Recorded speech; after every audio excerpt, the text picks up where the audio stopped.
नमस्कार। आज का हमारा विषय संत काव्य की प्रवृत्तियाँ। हिंदी साहित्य के इतिहास को हम मुख्यतः 3 भागों में बाँटते हैं: आदिकाल, मध्यकाल और आधुनिक काल। इन 3 भागों में मध्यकाल के हम पुनः 2 भाग करते हैं, जो इस प्रकार हैं: भक्तिकाल और रीतिकाल। मध्यकाल का समय विक्रमी संवत 1375 से लेकर 1900 विक्रमी संवत तक माना जाता है। मध्यकाल में भक्तिकाल का समय 1375 से लेकर 1700 विक्रमी संवत तक माना जाता है। वह इसी कालखंड को हम भक्तिकाल कहते हैं। वह 1700 विक्रमी संवत से लेकर 1900 विक्रमी संवत तक के कालखंड को हम रीतिकाल कहते हैं। भक्ति काल को हम पुनः 2 भागों में बाँटते हैं। भक्ति काल की अंतर्गत प्रवाहित होने वाली धाराओं के अनुसार निर्गुण परंपरा व सगुण परंपरा कहा जाता है। निर्गुण परंपरा को पुनः 2 भागों में बाँटा जाता है: संत काव्य धारा और सूफी काव्य धारा। निर्गुण अंतर्गत आने वाली इसी संत काव्य धारा के विषय में हम आज बात करेंगे।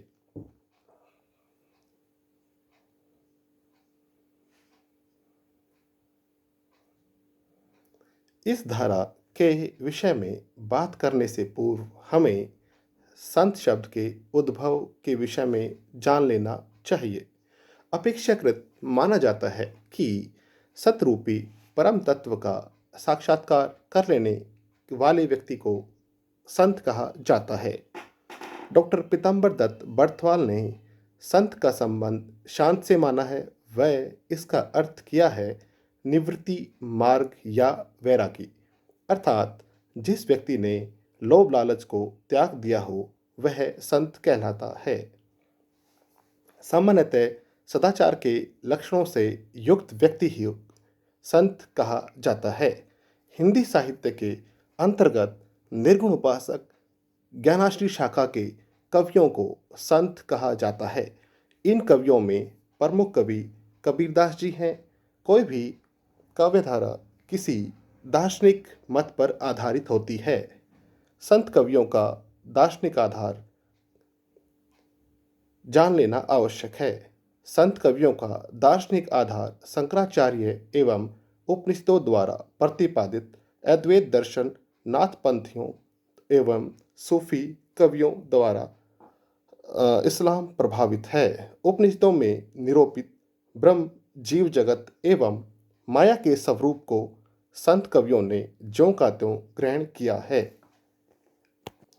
संतों का साधना पक्ष और भक्ति भावना शंकर के अद्वैत दर्शन की देन है।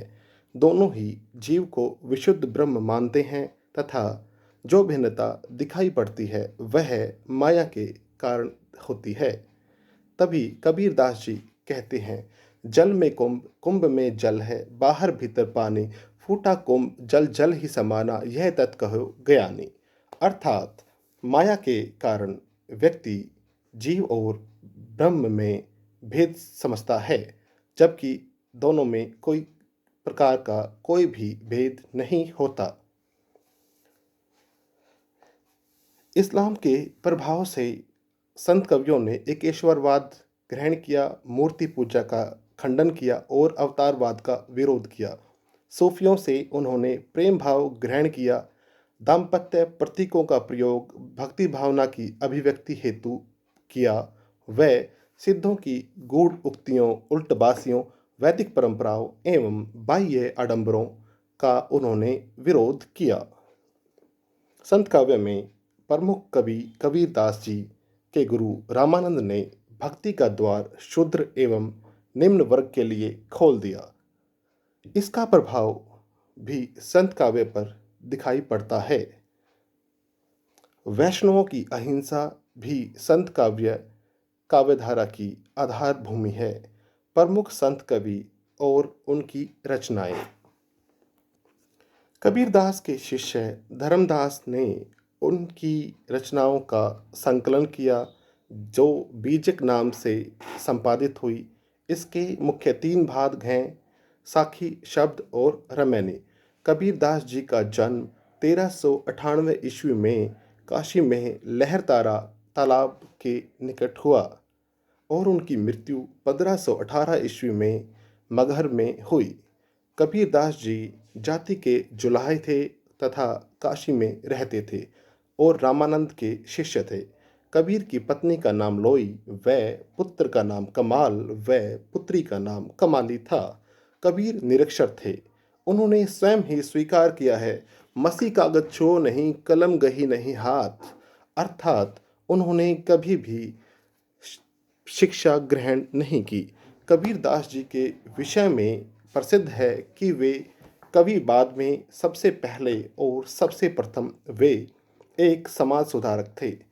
उनकी कविता में अनुभूति की सच्चाई एवं अभिव्यक्ति का खरापन है। समाज में व्याप्त रूढ़ियों, अंधविश्वासों, पाखंडों का उन्होंने जोरदार खंडन किया। हिंदू और मुसलमानों को फटकारते हुए उन्होंने किसी भी जाति पाति का कोई भी विरोध नहीं किया।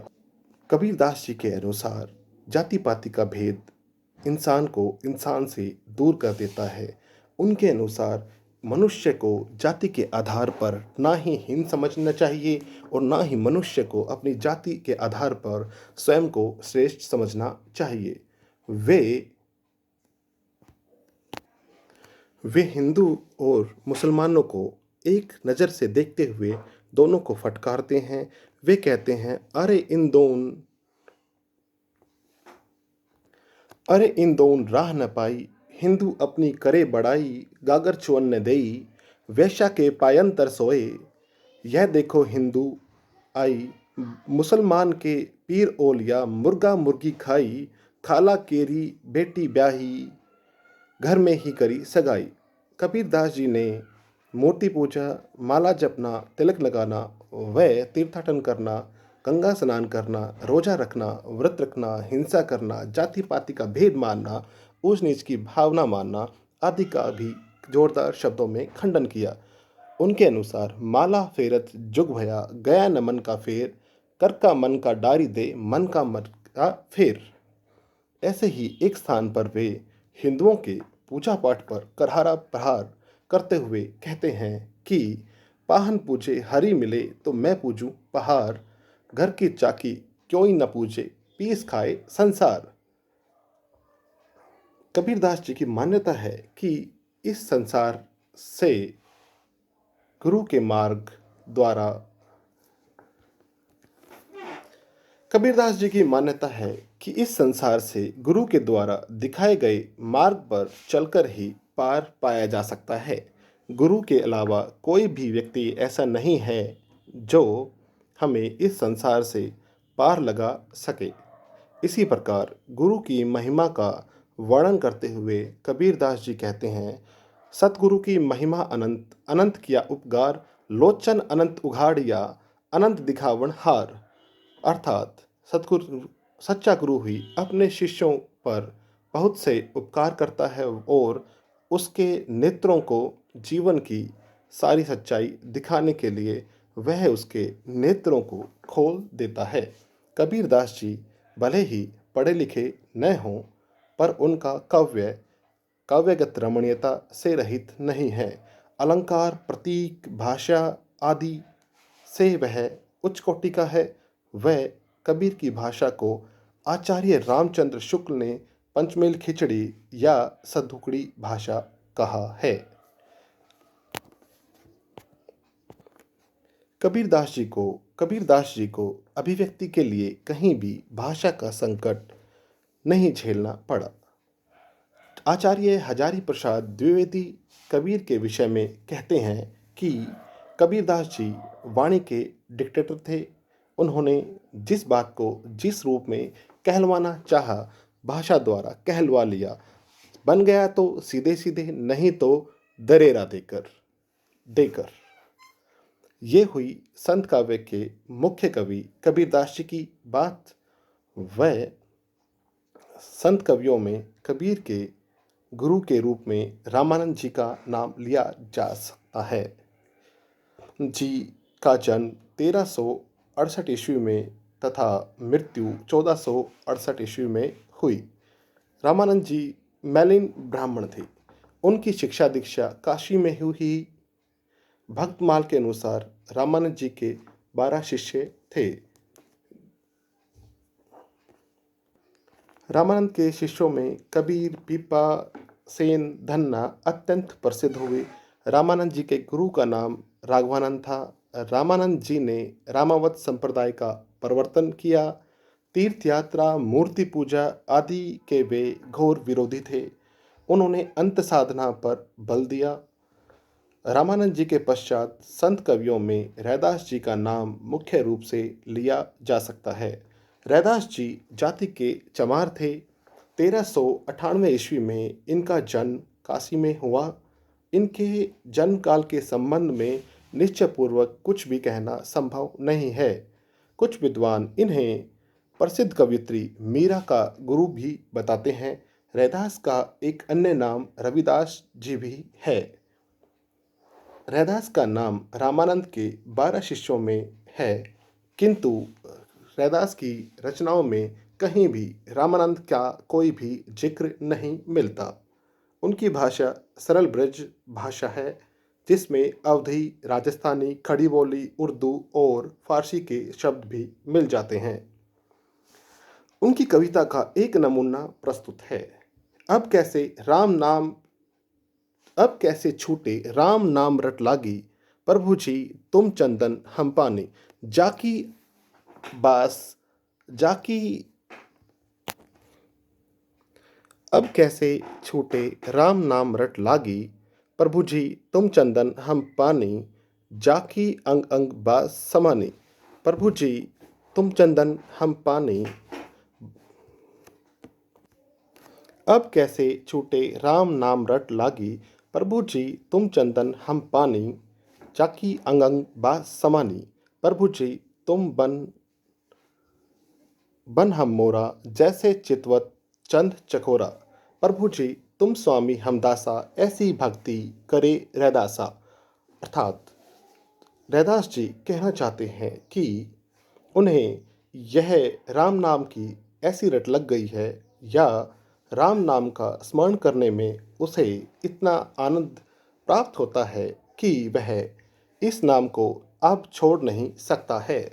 यह ठीक वैसे ही है जैसे चकोर पक्षी किसी भी प्रकार का जल ग्रहण नहीं करता। यह ठीक वैसे ही है जैसे चंदन पानी में घुल जाने के पश्चात चंदन को पानी से अलग नहीं किया जा सकता। ऐसा लगता है कि उसके शरीर से राम नाम की महक लगातार निकल रही है। प्रभु जी को संबोधित करते हुए रैदास जी कहते हैं कि भगवान राम उनके लिए घन की भांति हैं और मैं मोर बनकर एकटक लगातार उनकी ओर देखता रहता हूँ। ठीक वैसे ही जैसे चकोर पक्षी चंद्रमा को एकटक निहारता रहता है, मैं भगवान राम की भक्ति एक दास के रूप में करता हूँ और मैं श्री राम को अपना स्वामी समझता हूँ। अपने जीवन में आने वाले कष्टों के निवारण हेतु ही भी मैं श्री राम से ही प्रार्थना करता हूँ। श्री राम ही उनके जीवन में आने वाले किसी भी प्रकार के संकट को दूर करने में सहायक हैं। संत कवियों में गुरु नानक जी का नाम प्रसिद्ध है। गुरु नानक जी भी संत कवियों में विशेष रूप से प्रसिद्ध हैं। गुरु जी का जन्म 1469 ईस्वी में तलवंडी में हुआ, जो अब ननकाना साहब के नाम से जाना जाता है।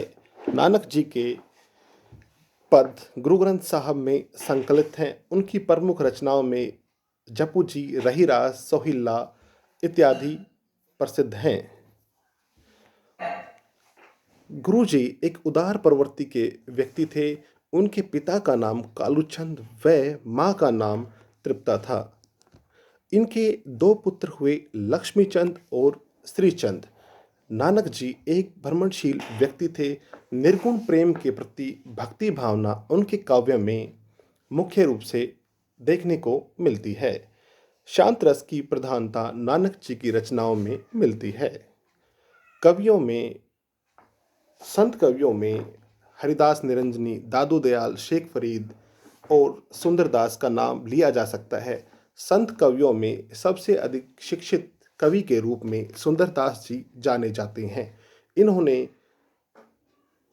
इन्होंने अ, अ,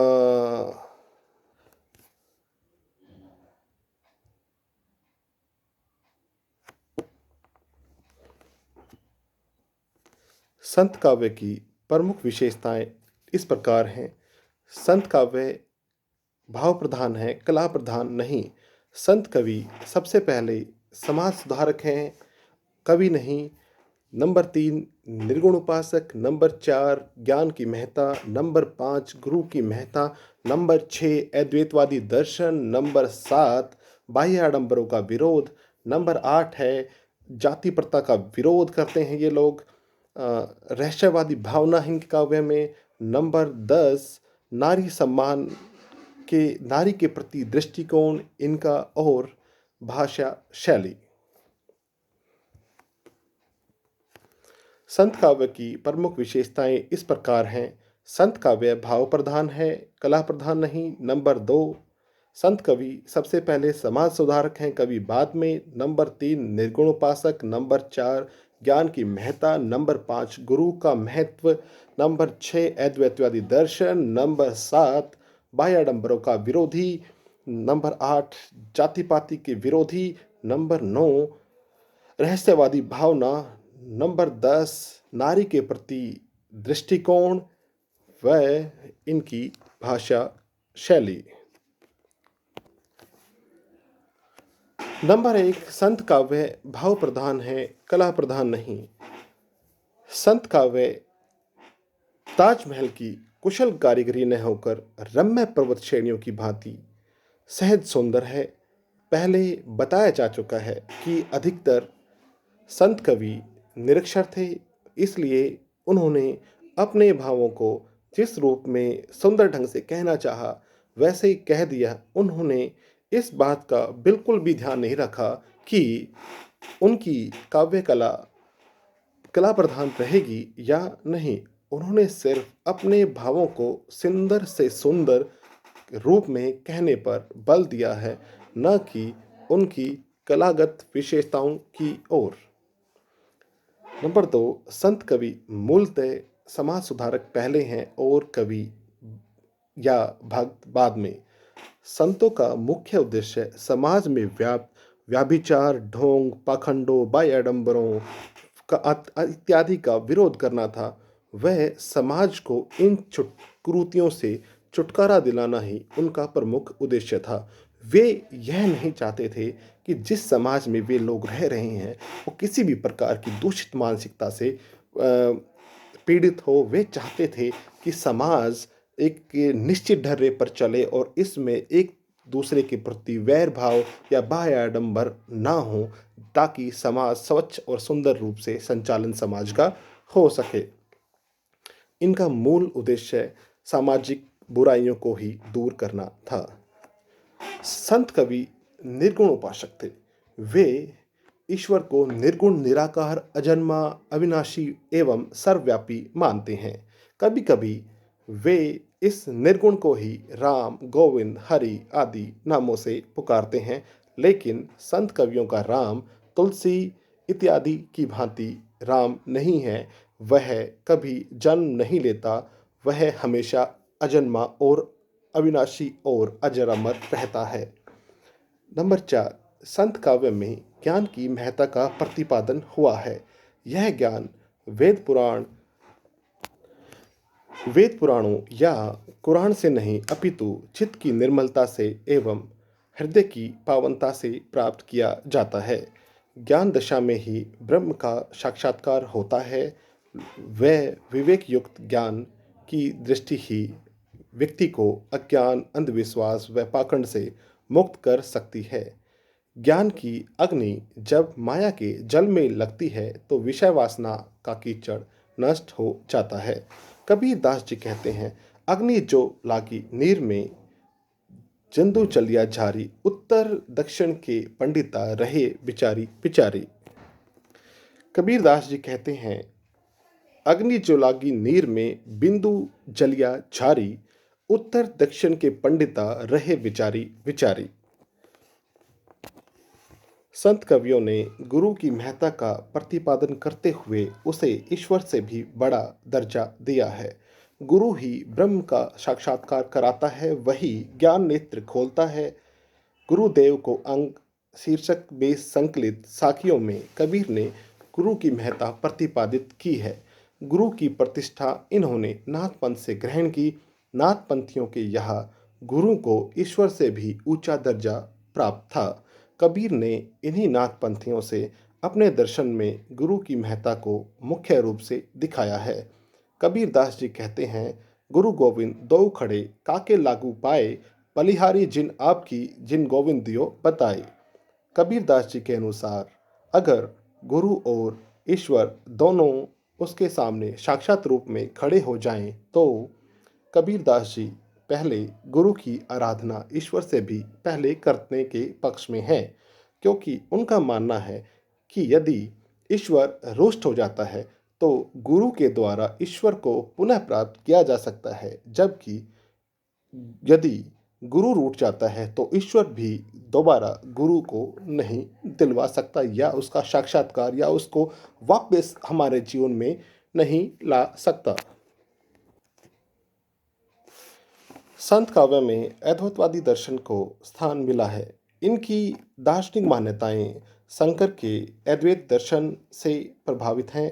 ब्रह्म और जीव की एकता का प्रतिपादन, माया के अस्तित्व को स्वीकार करना, ईश्वर को निर्गुण निराकार बताना, आत्मा की सर्वशक्तिमत्ता का प्रतिपादन, सब कुछ शंकर के अद्वैत दर्शन से प्रभावित है। संत काव्य में अद्वैतवादी दर्शन को स्थान मिला है। इनकी दार्शनिक मान्यताएं शंकर के अद्वैत दर्शन से प्रभावित हैं। ब्रह्म और जीव की एकता का प्रतिपादन, माया के अस्तित्व को स्वीकार करना, ईश्वर को निर्गुण निराकार समझना, आत्मा की सर्वशक्तिमत्ता का प्रतिपादन, सब कुछ शंकर के अद्वैत दर्शन से प्रभावित है। वह शंकर के अद्वैत दर्शन के अनुरूप ही है। शंकर के एक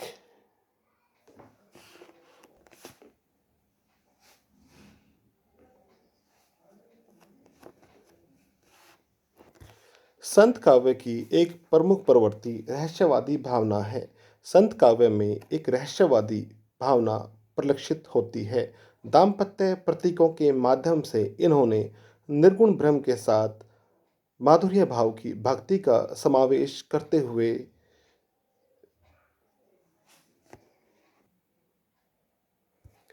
संत काव्य की एक प्रमुख प्रवृत्ति रहस्यवादी भावना है। संत काव्य में रहस्यवाद की प्रवृत्ति परिलक्षित होती है। दाम्पत्य प्रतीकों के माध्यम से इन्होंने निर्गुण ब्रह्म के साथ माधुर्य भाव की भक्ति का समावेश करते हुए भावात्मक रहस्यवाद का विधान किया। कबीर का पद दुल्हनी गाओ मंगलाचार इसी प्रकार का भावात्मक रहस्यवादी पद है। दूसरी ओर कुंडलिनी योग से संबंधित पदों में उन्होंने साधनात्मक रहस्यवाद का विधान किया है। अवधु गगन मंडल घर कीजे पद में साधनात्मक रहस्यवाद की प्रवृत्ति परिलक्षित होती है। कबीरदास जी के पदों में रहस्यवाद अपने मूल में दिखाई पड़ता है। कबीरदास जी मानते हैं कि माया के नष्ट होते ही जीवात्मा को परमात्मा का मिलन हो जाता है। जल में कुंभ, कुंभ में जल, बाहर भीतर पानी, फूटा कुंभ जल जल ही समाना, यह तत् कहो गयानी। अर्थात माया का पर्दा पड़ने के कारण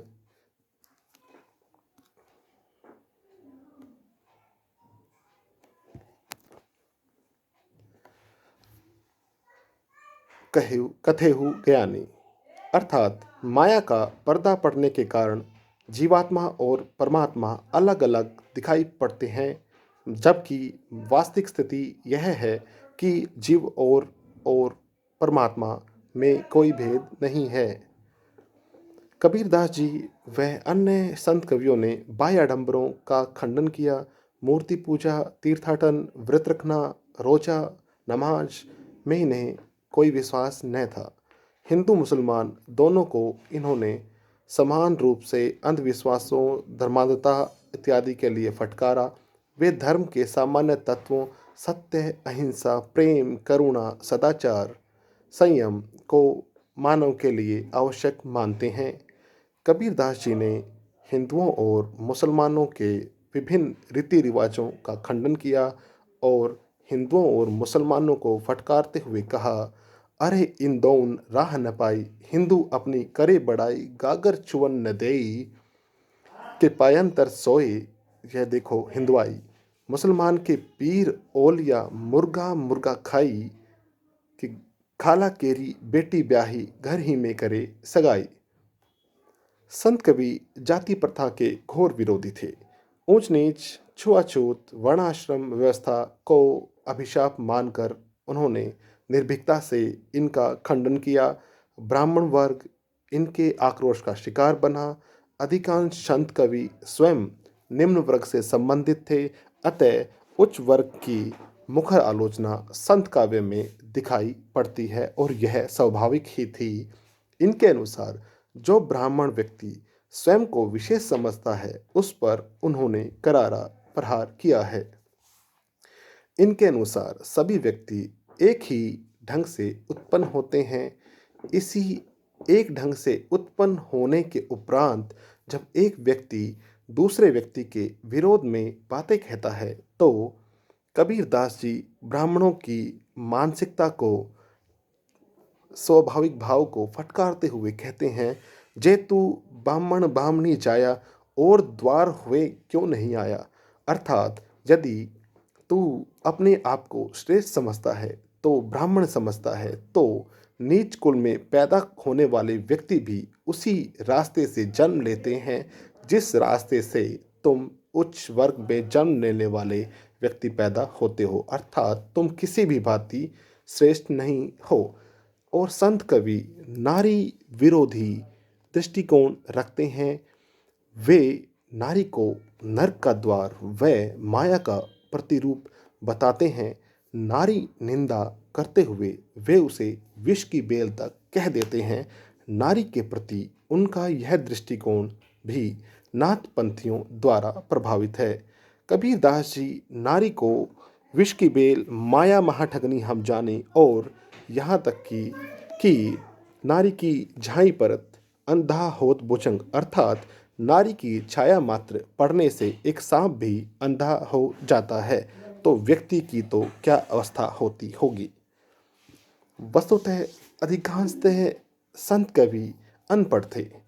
उन्होंने कभी भी किसी भी प्रकार की कोई शिक्षा प्राप्त नहीं की। इसी कारण संत काव्य की भाषा अपरिष्कृत है। साहित्यिक भाषा के स्थान पर बोलचाल की सामान्य भाषा का प्रयोग वे अपने वाक्यों में करते थे। देशाटन के कारण उनकी भाषा में अनेक बोलियों एवं भाषाओं का मिश्रण दिखाई पड़ता है।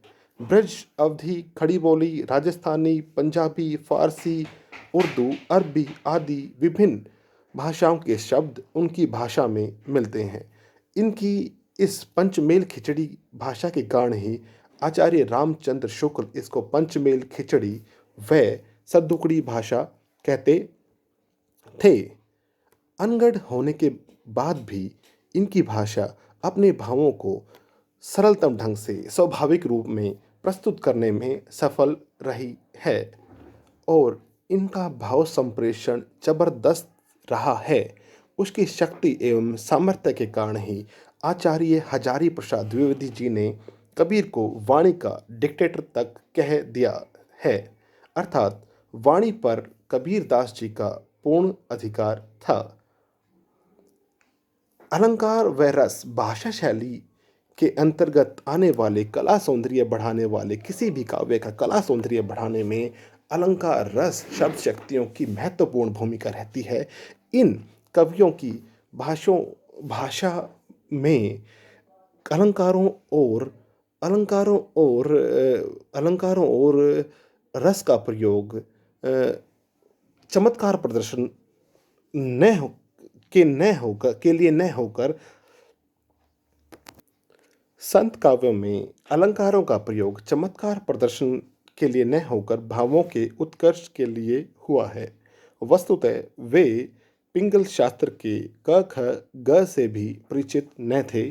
अतः काव्य में अलंकारों का समावेश करने की शक्ति एवं सामर्थ्य उनमें था ही नहीं। यह बात अलग है कि उनका काव्य अलंकार विहीन नहीं है, उसमें अनायास ही उपमा, रूपक, उत्प्रेक्षा, अनुप्रास, विरोधाभास का समावेश हो गया है। संत काव्य में शांत रस की प्रधानता है। श्रृंगार रस का पूर्ण परिपाक भी संत काव्य में हुआ है। कबीर की उल्टबासियों में अद्भुत रस का समावेश देखने को मिलता है। आज का हमारा विषय संत काव्य की प्रवृत्तियाँ समाप्त हुआ। आप सबका बहुत बहुत धन्यवाद। नमस्कार।